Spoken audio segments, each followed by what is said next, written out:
Kalchini block তথা আলিপুর জেলা থেকে বিজেপিকে উৎখাত করার জন্য আমাদের সমস্ত রকমের পরিকল্পনা করতে হবে।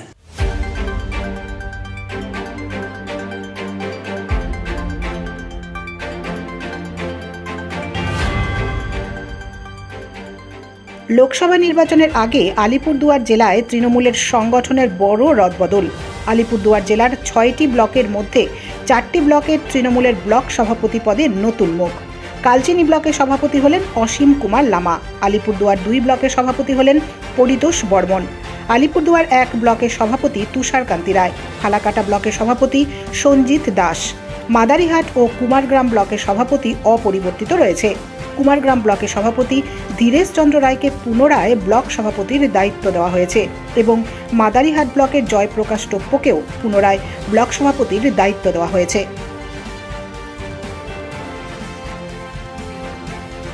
আমি খুবই রাজ্যের মাননীয় মুখ্যমন্ত্রী শ্রীমতী মমতা ব্যানার্জি আর আমাদের দলের জেনারেল সেক্রেটারি শ্রী অভিষেক ব্যানার্জিকে অনেক অনেক ধন্যবাদ জানাই এবং কৃতজ্ঞতা জ্ঞাপন করি।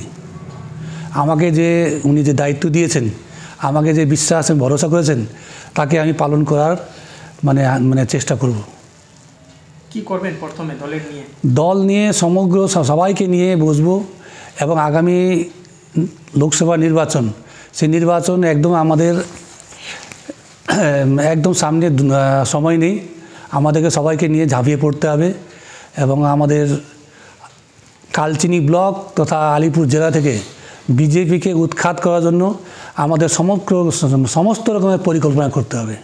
এটা আমি জানতাম না যে আমি বিভিন্ন আমাদের সমর্থকদের কাছে শুনতাম যে আমার নাকি নাম গেছে, এইটাই শুনেছি আমি, কিন্তু আমি তো জানি না যে আমি তো কাউকে বলিও নি, কিন্তু আমাকে যেভাবে দায়িত্ব দিয়েছেন আমি সেই দায়িত্ব পালন করার জন্য আমার সর্বত রকম চেষ্টা করব আমি।